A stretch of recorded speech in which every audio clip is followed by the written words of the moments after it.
Hey everybody, Steve here. We're in the Illinois recording studio again. And I got several cool things here. This is really great fun. A great cool kit and also some cool cymbals. I'm going to talk about the cymbals first. The cymbals are from Paul Francis and Sarah Hagen, who run Royal Cymbals, cymbal craftsmen. And that's a great American dream. You know, you work for a large company and then you branch off on your own, and you're making wonderful products that people love and are buying, which is even more important.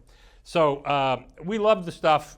We bought the first batch of these when Paul first came out with them, and we love having them. We got a whole bunch here. I'm going to tell you what I've got here, and then you'll see the weights in here. But there's a beautiful set of 14-inch hats, cymbal craftsman hats, a beautiful 18 Royal Cymbal 18 up here. There's another beautiful 18 up here. Here we got an exquisite 22-inch ride and a beautiful 20-inch china. It's got 6 rivets in it, so technically a swish.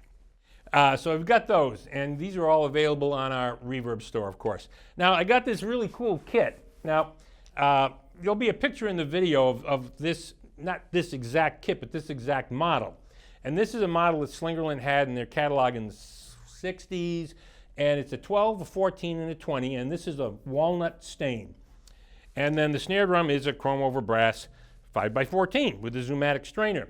And you see in the picture, there are stands and pedals with it. We have all the stands and pedals original to this kit. So this kit is basically the catalog kit, if you will, catalog model with the stands and pedals.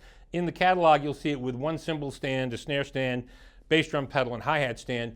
We actually have 2 cymbal stands. But we're going to get pictures. When you see it on the website on Reverb, you'll see it with the stands and pedals, and it's just a cool kit. It's a beautiful sounding kit, and as I do mostly with vintage kits that I get in. So this is going to date to 60, let me see the badges, Niles, Illinois, so probably, I don't know, 65-ish. I got to look in the book to find out the exact date. Beautiful kit, but it's got, what, 50 years on it? So the heads that are on here, these are the original heads that came on the kit when the kit came to me. They're not necessarily the original heads from when it was new. And these are early plastic heads, and you used to see with early plastic heads, they weren't made quite as well because they were new. You get these little stick marks in here from people who kind of hit them the wrong way, and you put a little dent in the head. But these heads still tune up beautifully. The snare drum has a coated Emperor on, which I never use. But to give you an idea how old it is, this head came from Forks Drum Closet, which is the store I own in Nashville. But it was so long ago that the telephone number doesn't have an area code. It's just a 7-digit phone number. So we got that with the snare drum. Bass drum's got the same kind of a head on it. It's got a felt patch on it.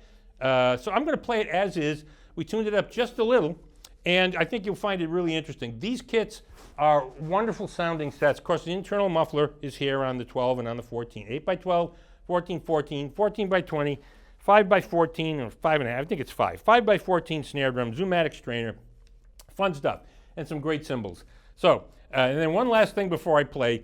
A few days ago, I had a chance to play on a set that was near and dear to me and owned by one of the people who's a hero of mine since I was probably 10 years old.